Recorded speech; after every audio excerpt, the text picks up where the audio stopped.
আসসালামু আলাইকুম। সময় দর্শকমণি, দেশ কিংবা দেশের বাহিরে যে যেখান থেকে এই মুহূর্তে আমার এই ভিডিওটি প্লে করেছেন, সকলকে জানাই আন্তরিক শুভেচ্ছা ও অভিনন্দন। সময় দর্শকমণি, মাগুরার আসিয়াকে কেন্দ্র করে আরেকটি চাঞ্চল্যকর ভিডিও নিয়ে এসেছি, যা আপনাদের কাছে শেয়ার করতে যাচ্ছি। অত্যন্ত গুরুত্বপূর্ণ। আপনারা জানেন, মাগুরার ঘটনাকে কেন্দ্র করে প্রধান আসামি হিটু শেখকে ফাঁসির রায় দেওয়া হয়েছিল। প্রিয় দর্শক, অবশেষে জানা গিয়েছে সেই হিটু শেখ নাকি সম্পূর্ণ নির্দোষ, কেননা এর সম্পর্কে এই ঘটনার সাথে সম্পূর্ণভাবে জড়িত রয়েছে তার পুত্রবধূ হামিদা। প্রিয় দর্শক, এই বিষয়ে আরও চাঞ্চল্যকর তথ্য থাকবে আজকের এই ভিডিওতে, তাই ভিডিওটি অত্যন্ত গুরুত্বপূর্ণ, না টেনে শেষ পর্যন্ত দেখবেন। চ্যানেলে নতুন হয়ে থাকলে অবশ্যই চ্যানেলটিকে সাবস্ক্রাইব করে পাশে থাকা বেল আইকনটি অন করে দিন। প্রিয় দর্শক, তাহলে চলুন কথা না বাড়িয়ে একটি লাইক করে দেখতে থাকুন সম্পূর্ণ ভিডিওটি। এইগুলো সাংবাদিকরা আলোচিত করবে, কারণ আমার বিটাগোর সাথে অবৈধ সম্পর্ক আছে। সেই ছেলেটার নাম হলো আঠাশ।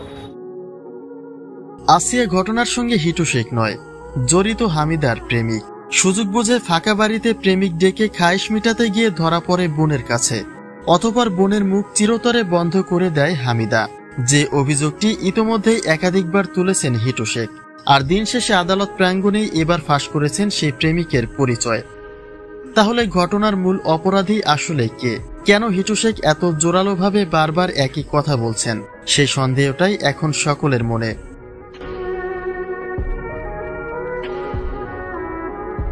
হিটু শেখ বলেছেন, যে ছেলেকে হামিদা ঘরে ঢুকিয়েছিল সেই ছেলে তার প্রতিবেশী, তার নাম আকাশ। বিয়ের পরেও নিজের প্রেমিককে পুষিয়ে রেখেছে হামিদা। স্বামী সজীব শেখকে ভুলভাল বুঝিয়ে প্রেমিকের সঙ্গে অবৈধ মেলামেশায় ডুবেছিল হামিদা, যার শাসন করতে গিয়ে শ্বশুরবাড়ির লোকদের সঙ্গে তার বনিবনা হয়নি। কথা বাইরে বললে নিজেদের সম্মান যাবে চিন্তা করেই তা প্রকাশ করা হয়নি। কিন্তু সেই প্রেমিকের জন্য ছেলের বউ আজ গোটা পরিবারকেই ফাঁসিয়ে দিল।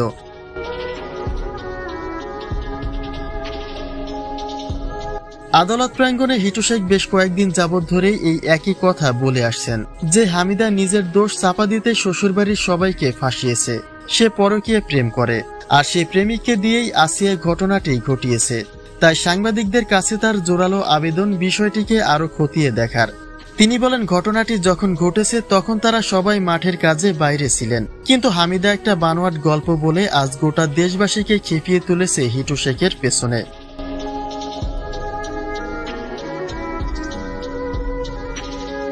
অন্যদিকে হামিদার ঘনিষ্ঠজনেরা বলছে, হিটু শেখ এখন বাঁচার জন্য যত সব আবল তাবল কথা বলছে।